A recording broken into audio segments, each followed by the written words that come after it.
ऋषि दुर्वासा और कल्पवृक्ष की कथा।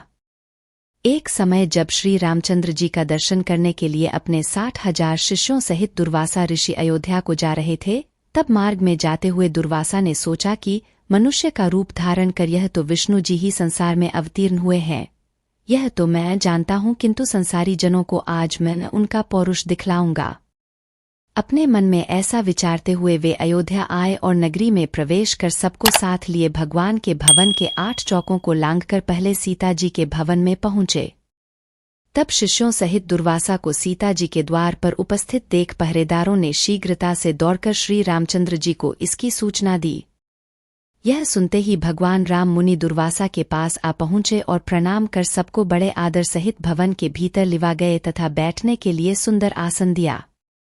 तब आसन पर बैठते ही दुर्वासा ने मधुर वचनों में श्री रामचंद्र जी से कहा कि आज 1000 वर्ष का मेरा उपवास व्रत पूरा हुआ है।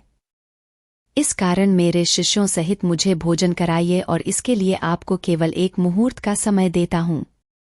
साथ ही यह भी ज्ञात रहे कि मेरा यह भोजन जल, धेनु और अग्नि की सहायता से प्रस्तुत न किया जाएगा। केवल 1 मुहूर्त में ही मेरी इच्छानुसार वह भोजन जिसमें विविध प्रकार के पकवान प्रस्तुत हों मुझे प्राप्त हो। इसके अतिरिक्त यदि तुम अपने गार्हस्थ्य धर्म की रक्षा चाहो तो शिव पूजन निमित्त मुझे ऐसे पुष्प मंगवा दो कि जैसे पुष्प यहाँ अब तक किसी ने देखे न हों। यदि यह तुम्हारा किया न हो सके तो मुझसे स्पष्ट कह दो कि मैं इसमें असमर्थ हूँ, मैं चला जाऊं। तब मुनि की इस बात को सुनकर श्री रामचंद्र जी ने मुस्कराते हुए नम्रता से कहा, भगवान, मुझे आपकी यह सब आज्ञा स्वीकार है। तब राम की बात सुनकर दुर्वासा ने प्रसन्न होकर कहा, मैं सरयू में स्नान करके अभी तुम्हारे पास आता हूँ, शीघ्रता करना। हमारे लिए सब सामग्रियों को प्रस्तुत करने के लिए अपने भाइयों तथा सीता को शीघ्रता के लिए कह देना। रामचंद्र जी ने कहा, अच्छा, आप जाइए स्नान कराइए। दुर्वासा जी स्नान करने चले गए। राम चिंतित हो गए। लक्ष्मण आदि भ्राता, जानकी तथा सब के सब व्याकुल हो राम की ओर निर्निमेष दृष्टि से देखने लगे कि मुनि ने तो इस प्रकार की सब अद्भुत वस्तुएं मांगी हैं। इसके लिए देखें कि अब भगवान क्या करते हैं, क्योंकि बिना अग्नि, जल और बिना गौ के उनके लिए किस प्रकार से भोजन प्रस्तुत करते हैं। तब रामचंद्र जी ने लक्ष्मण जी से एक पत्र लिखवाया। फिर उस पत्र को अपने बाण में बांधकर धनुष पर चढ़ाया और छोड़ दिया। वह बाण वायु वेग से उड़कर अमरावती में इंद्र की सुधर्मा नामक सभा में जाकर उनके सामने गिर पड़ा। उस बाण को देखकर इंद्र व्याकुल हो गए कि यह किसका बाण है। फिर उठाकर जो देखा तो उस पर राम का नाम अंकित था। फिर उसमें बंधे पत्र को खोलकर पढ़ा। पत्र खुलते ही वह बाण फिर वहां से उड़कर राम के तरकश में आ घुसा। उधर इंद्र ने उस पत्र को सभा में बैठे हुए सब देवताओं को सुनाया। उसमें लिखा था, इंद्र, स्वर्ग में सुखी रहो। मैं सर्वदा तुम्हारा स्मरण करता हूँ, परंतु तुम्हें एक आज्ञा देता हूँ।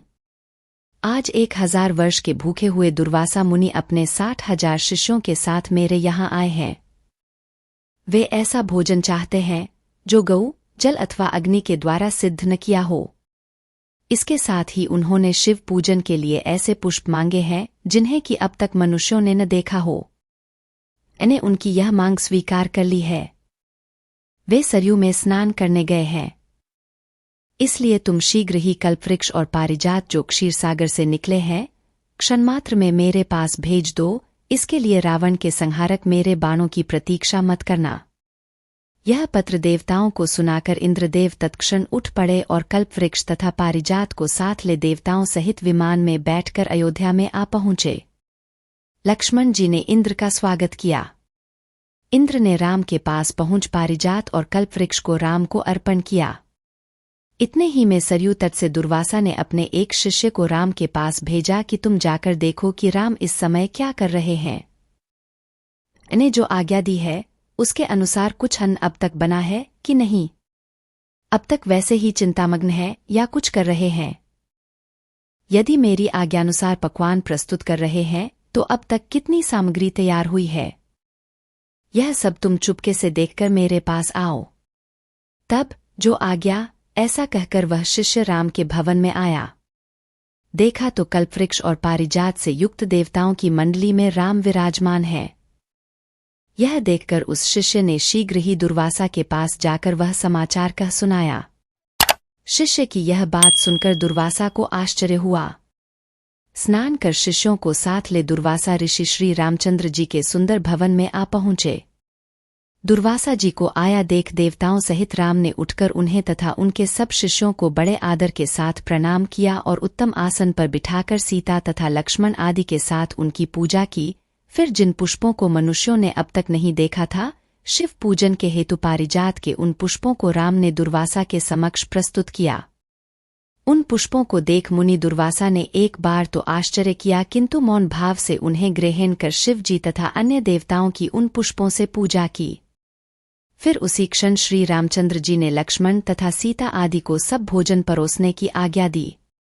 तब दिव्य अलंकारों से विभूषित सीता ने कल्पवृक्ष और पारिजात की पूजा कर अनेक पात्रों को लाकर उनके नीचे रख दिया और वह प्रार्थना करती हुई इस प्रकार बोली कि हे क्षीर सागर से उत्पन्न होने तथा देवताओं के मनोरथों को पूर्ण करने वाले कल्पवृक्ष, आज शिष्यों सहित हमारे यहाँ आए हुए दुर्वासा को तुम संतुष्ट कर दो। तब सीता के इस प्रकार कहते ही कल्पवृक्ष ने पलमात्र में वहां रखे हुए करोड़ों पात्रों को अनेक प्रकार की खाद्य सामग्रियों से पूर्ण कर दिया। फिर तो उन सब अन्नों को उर्मिला सहित सीता ने सुवर्ण के पात्रों में रख रख कर दुर्वासा के समक्ष परोस दिया।